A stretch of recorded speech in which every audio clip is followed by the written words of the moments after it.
Hi everyone, I'm Allison. Thanks for joining me for Where I'm From number 116 with Sarah. This is take two. We tried to have her join about 20 times, so we're trying again. What are you reading? I'm still reading this. I mean, not still from the last time. To Name the Bigger Lie by Sarah Vereen. I was saying that she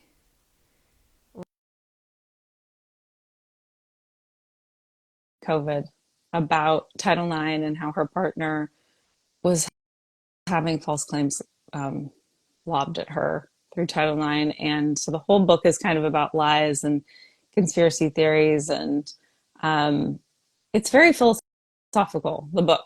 So I'm trying again, Sarah. I'm trying. How frustrating. Invite. Something that would work.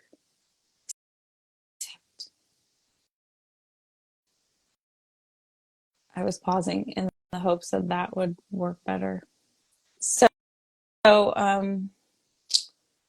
usually it would work by now. So this is frustrating. Plus, I don't like just sitting here talking for this long. Um, does anyone remember Sarah Vereen's says you're unable to join, which it does if you're not on your phone, but I'm sure you are. So we're going to try again. Go live. Does anyone remember the New York Times Magazine? Hey! Yeah, it worked. And I am totally at fault. Graham couldn't access my microphone, my camera, so I was like frantically trying to figure that out. I apologize. It's okay. I'm used to it, to be honest, by number 116. It's okay. A lot of people, this is their first time, and we like to get the blood pumping before you read a poem. Um, It worked. it's kind of ridiculous. I don't know. I don't think it's the most user friendly interface, if I'm being honest, but it is what it is. So, how are you today on this Saturday, Sunday? It's a Sunday, on the Sunday of daylight savings. I am doing well, all things considered. I always appreciate that extra hour of time. How are you? Yes. I went to bed at a reasonable time last night because of that. I was like, look at me. This is a completely reasonable time. So I'm pretty good considering. I mean, yeah, I feel like there always needs to be a caveat with how the world is and what everything is happening. And like, I feel like my own personal life, I feel very grateful to be safe and fed and housed and all those things. Yeah, I spoke to my son who's studying abroad this morning. Mm, It was really good to see his face and I'm know that. sure Yes, yeah, that's got to be hard. yeah. It definitely makes you realize how fortunate we Hmm. are. Yes. Yeah, Yes. I mentor a woman in Dubai, and like that's not where it's happening, but it's certainly a lot closer. And, very much. and they know a lot more people who are directly affected, just everyone does because they're in the Middle East. So, so, would you like to read your poem? I would love to. Yeah, this was like a fun, interesting prompt for me and challenging at times. I'll explain why Okay. after. Okay. Yeah. Where I'm from, I am from pigtails, from Sesame Street and Cheerios. I am from a bifurcated dollhouse and multiple towns that never felt like home. I am from the weeping willows whose tendrils line the streets in between. I am from music in the car and joy through pain, from grandma and Bubby. I am from storytellers and strong opinions, from you're too sensitive and opposites attract, but they don't stay together. I'm from Passover Seders and Easter chocolates. I'm from Chicago, the shtetls of Eastern Europe, from England, Scotland, Germany, and Israel. Always Israel. Challah and matzo ball soup, from a great grandfather who escaped pogroms but succumbed to Spanish flu, and from my grandfather's photos of Buchenwald stored alongside my parents' wedding album. A daughter and granddaughter protecting proof of the past.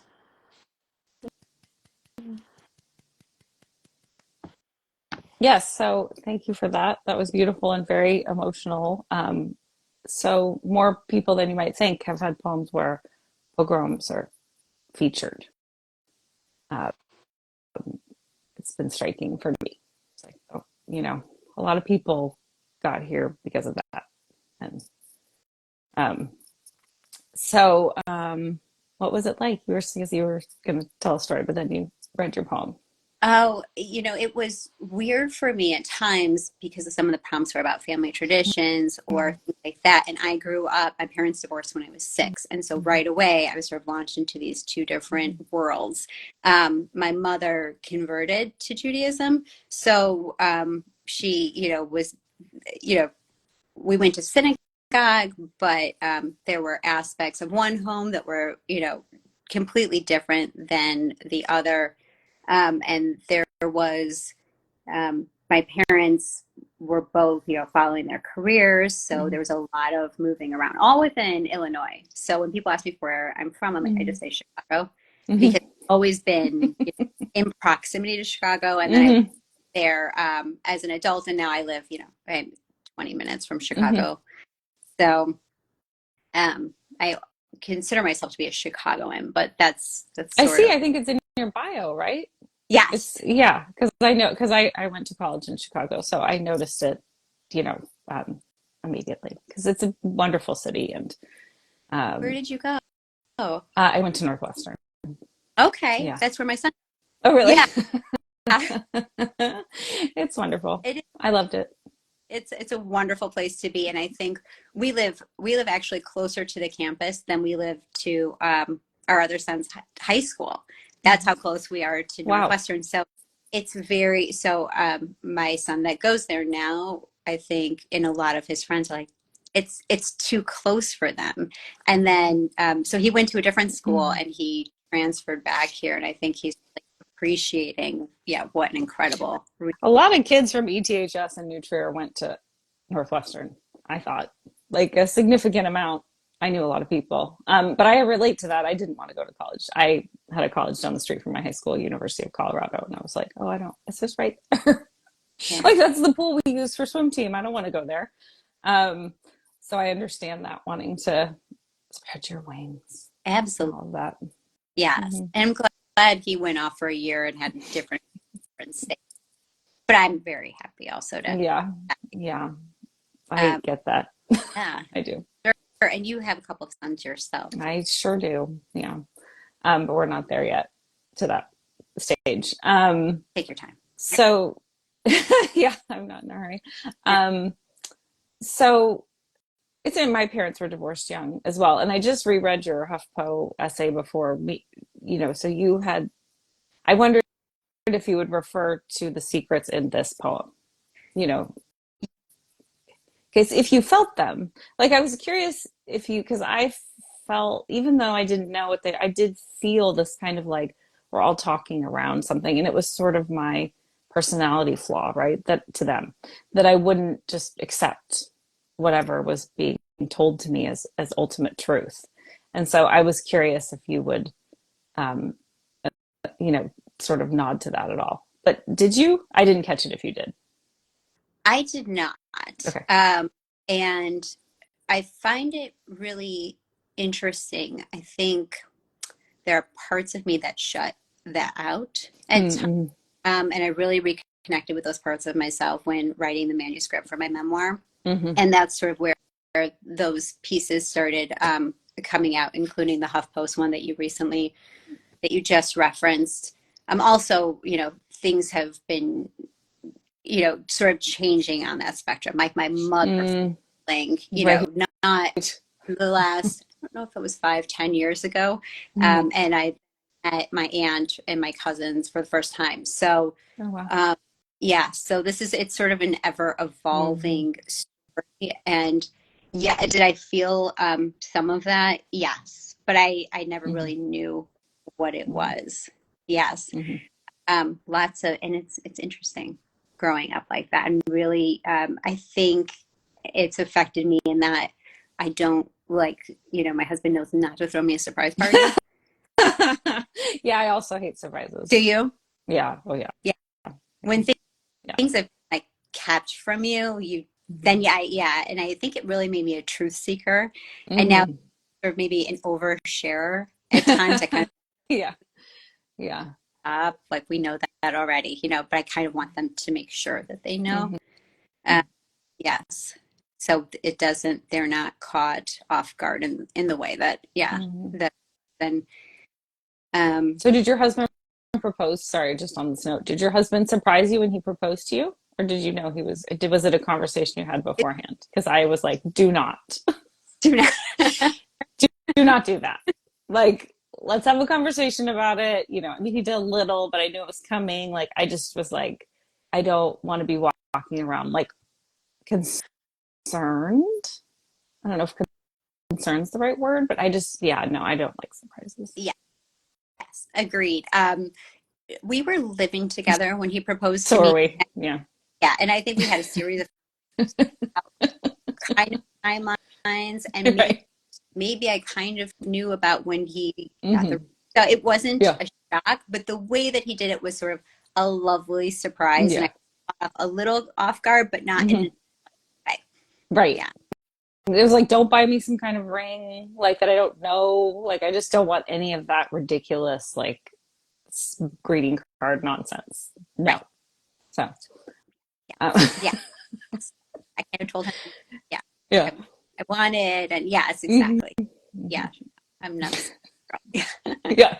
Don't think you know my mind better than I do regarding these things. I think that's also part of it. Like your two sayings, which were what you're too sensitive and opposites attract but don't stay together.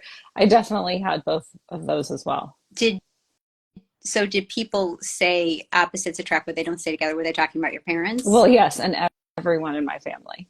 Uh, Like no, barely anyone in my entire family, both sides, stayed married. and how did that affect how you view your relationship? Did you sort of take that to heart and make sure that the person had similar values to you, I or how did that I work mean, out? for sure. Yeah, that. And I also just, for a very long time, just didn't think marriage was for me because I didn't want to go through the rigmarole of like getting married, getting divorced. It's just like, let's just skip all that. And then I've told my roommate in college, she and her boyfriend fell in love in college, and they were sort of my first example of people who were in love, who were friends, who had similar values and goals, and brought out the best in each other. And I was like, oh, so it's possible, it exists, and having them both as my friends to this day has definitely it changed me, like seeing them and helped me know what I wanted. That's really helpful. Yeah, I think that's really a peer, yeah. yes, have a be a positive role model in that way. I had a grandmother that was very close to who got remarried to the love of her life when I was one. So I grew up seeing their marriage and thinking I wanted a marriage like that. It was very loving. But to be fair, I think it was also easier because they didn't raise children together. They'd already raised children. They had already, they were just having fun with their grandchildren and enjoying being retired and traveling together. So I think that might have been easier. Whereas I saw both my parents got remarried and have Mm-hmm. stayed married. And so it was also I was also able to sort of see through my adolescence how they dealt with challenges and they're married, raising each other's children, or in my dad's case, they started all over again, Mm-hmm. and how they got through challenges of their own, that where things weren't always happy, Mm-hmm. but they're still together and they overcame those Yeah. obstacles. I think that was really important for me to see as well. I think it is important to see a relationship that endures in a way that is inspiring. Because I mean, I did have ones that were married, but they seemed like they didn't like each other very much. I didn't have in my family examples of people who brought out the best in each other, to put it simply. Like they were always those like kind of classic relationships where they seem like they hate each other, like they love each other, I guess. But that Yeah. just seemed exhausting to me. The Like, I don't need that. thing, yeah. I do not want that. No, thank you. I'll just read in my bed alone. I'm having more fun that way. I don't need that noise. Um, And now you're so able to go ahead. your friends and to people in your Mhm. family and your children about what it means to be in a sustainable, loving relationship. Yes, I think I'm very grateful to be in one. It is not something I thought I would have when I was younger, partially because everyone was telling me I was impossible. And I totally internalized that, mm, like, oh, I am impossible. Um, but also just because I didn't see it modeled and I didn't want to be a traditional woman. That didn't hold a lot of appeal to me. So, um, I love that conversation that you had with Joanne Finkelstein mm, or Finkelstein, however. she's, yeah. She, I'm a big, yeah, it's a bit, I loved, the books that you were sharing and the mm. conversation you had. That was really, yeah, I'm wonderful so to see. excited for her book. Speaking of books. I can't, she's a good friend of mine and Mm, I can't wait to tell. I've been really privileged to read little snippets of it, mm, and it's I'm excellent. sure. It's just, yeah, yeah, it just makes me want to stand up and cheer. Yeah. Oh, that's lovely. So anything else about your experience writing this poem? Like what it was like for you? Because I was really interested in the childhood divorce, that you felt like that was a challenge to write about it because it felt like the prompt was more It traditional. it was a challenge and it was a little bit triggering because it sort of Mm, like brought back all of these hmm. Yeah. things, divisiveness of and my parents really did not get along. Hmm. Um, and at the same time, though, I sat down with my husband and I'm like, You're going to have to give me some prompts, and or you're going to have to fill some of these out."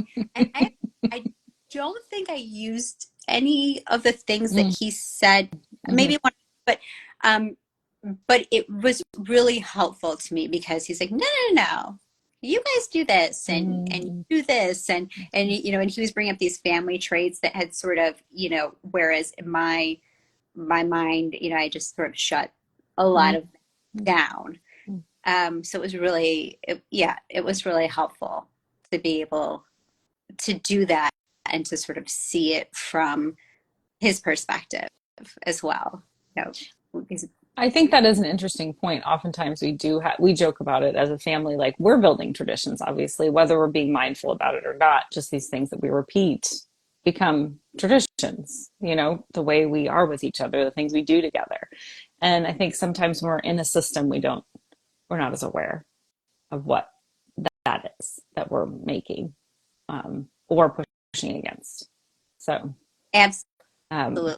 Which is like as a writer, right? It's easier to read someone else's work and help them edit what doesn't belong because when you're in it and creating it, it's so much more difficult, really, to see all aspects of it, just like I guess your life. yeah.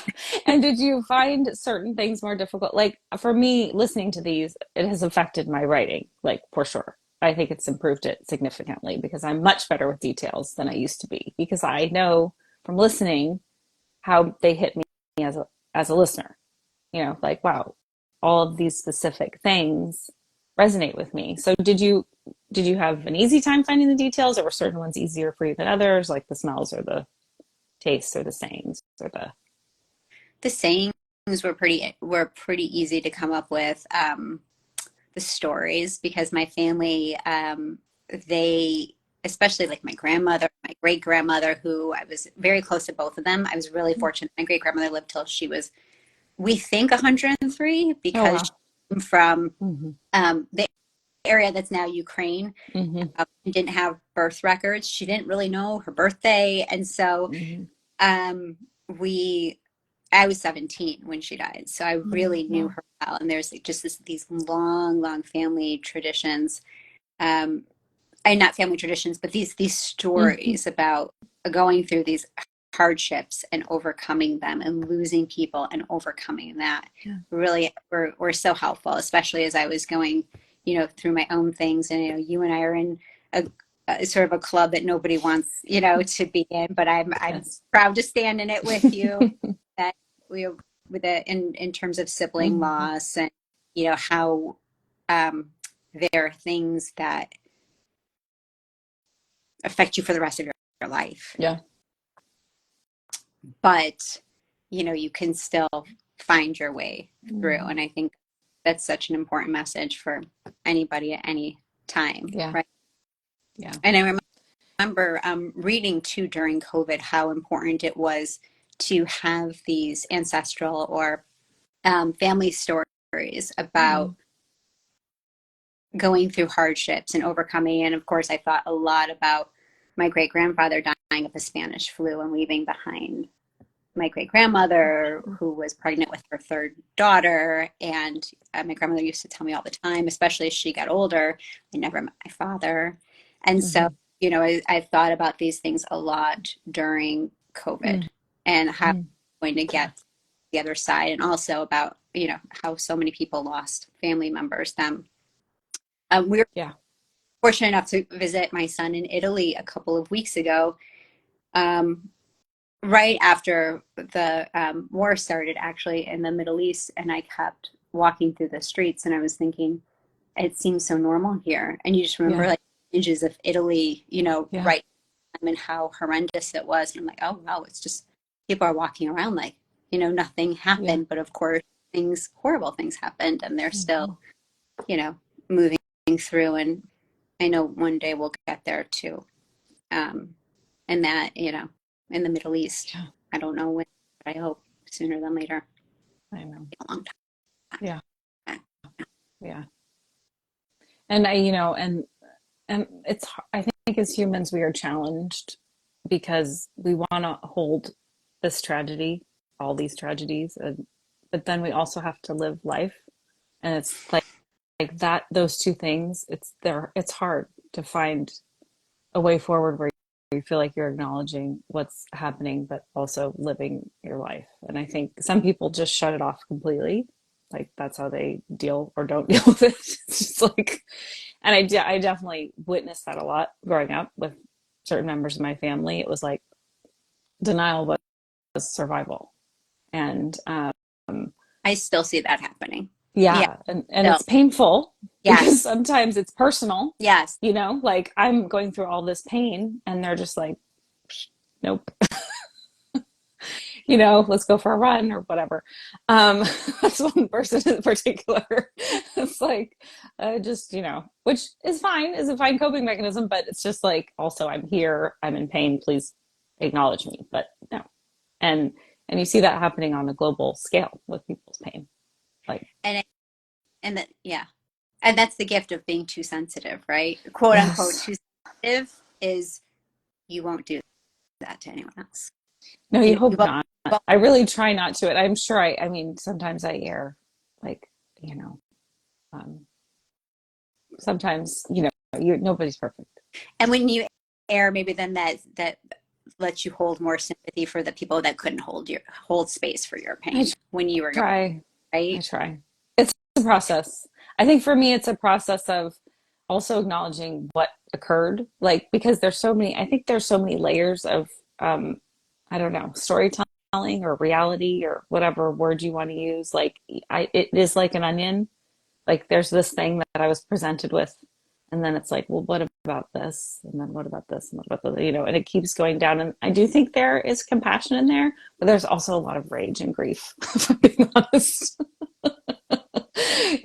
Like those are all in there together. I definitely do have more compassion, but I mean, I've also been very angry and sad and like, And I don't think you can get to the compassion unless you first feel the rage and the grief and the right. And they for kind of, me, yeah. yes, yeah.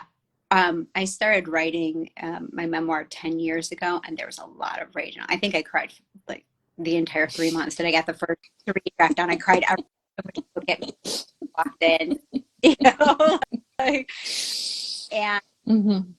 I'm and yeah, and so now editing and going back in and out, it's now is really when I have I'm like, oh, I can really kind of see where other people were coming from more easily. I think that it's easier to hold the entire story and account for other people's perspectives because my perspective has been captured. Mm-hmm. Mm-hmm. Yeah. Yeah. Yeah. I think you have to tell your own story first before you could widen out and start telling other people's stories. See, and you have to figure out what that is. And I think that's part of the reason sometimes writing memoir takes so long, because it changes and you change. And I couldn't even take on writing one for so long because I was just like, I don't know. Like, I don't even know how I feel. I certainly can't write about it, but Mm. thanks for the encouragement. Like, no way. So, and I sometimes read memoirs where you can feel like they're still in it Yeah, and they wrote it. And I didn't have the capacity for that, to write about something I'm still in. Like, that's too painful for me. I absolutely understand that. I agree with that, and I think it's equal parts, I think, challenging at times. I'm glad I started 10 years ago because I couldn't have written it because I wouldn't have retained all the Mm-hmm, that mm-hmm, mm-hmm, I had 10 years ago. I mm-hmm, don't, I'll be rereading it. I'll mm-hmm, think, I can't believe I captured that. I can't believe I captured mm-hmm, it the way that I did. mm-hmm. And my main, because I'm writing about a time when I was 19 years old, 10 years old, and just sort of, and at the same time, like I said, it brought up all those different Mm-hmm. things for me. And so now it's a much better time to do it and to go to Right. move forward with the manuscript and, you know, maybe make plans for it. But I think absolutely everyone has to do, because it can be so triggering. Mm-hmm. Um, Everyone has to go at it at their own pace and be really respectful of Yes. and not compare themselves where Yes. other people. For sure. Yeah, and And I take care of yourself. Like, that's why even with this poem, I invite people, but people tell me like, "Oh, I don't think I can." I mean, I'm totally respect that. Like, for some people, even just thinking about where they're from is too much. oh, that makes me feel better. Yeah. Okay, so it wasn't just No. me. No. Okay. No. Some people are just like, "No, this seems lovely." No. Oh, Like, I love what you're doing. It's great. No. Not going to do it. So, it's and this could be somebody who it was 40 years ago, 50, they just don't want to revisit it in that way.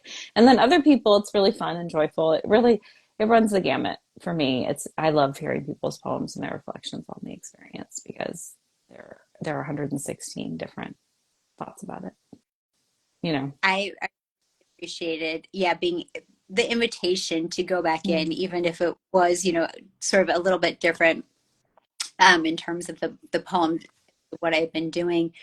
But I also thought it's just to listen to some of these is so interesting. I was listening to the previous one that you did with Seth. I Mm-hmm. don't know his name. Mm-hmm. Um, and it was such a different upbringing. And it was so Yeah. interesting to hear him about satanic panic, which Yeah. you were saying as well. I Yeah. remember that. Like I was actually, and am still today, I don't know if you know who Damien Eccles is. It Um, sounds familiar, but I'm not going to be able to. So he tell me. he's written a couple of books, but he was basically put on death row for doing something that for and he and a couple of other friends were accused of doing this really heinous thing that I won't even mention. Okay. Is it one of the people down in Tennessee, or down in one It's of the? yeah, they were in West Memphis, which is Yeah, not in yeah, Tennessee, yeah. No, but I in know what you're talking about. Yeah. Arkansas. It's in Like, but it was one of those things. is one Satanic of panic. Yeah. you're listening to Mhm. that music Yeah. and Yeah. you're interested in these kind of books, so therefore you Yeah. are guilty, Yeah. Yeah. which they were not. Yeah. And and they're still dealing with it today. They're not in jail anymore, but they're still trying to, Yeah. you know, move forward and in terms of getting the state of Arkansas to Mhm. acknowledge what they did and to actually they have DNA and they won't test it.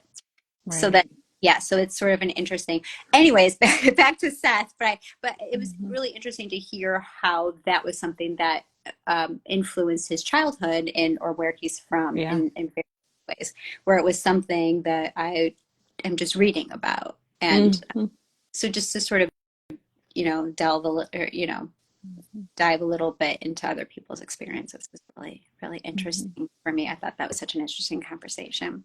Thank you. I did too. And I feel like I always felt like everyone had a story. Like, I'm interested in people's stories, but now I have proof. Like, 'cause pretty much anybody I ask has, we all come to this world with our intergenerational or ancestral stories and experiences and our own childhood experiences, and it informs the people that we are now. And um, it helps me in the world to be able to just know each of us is coming to this interaction, whatever it is, with a whole bunch of information.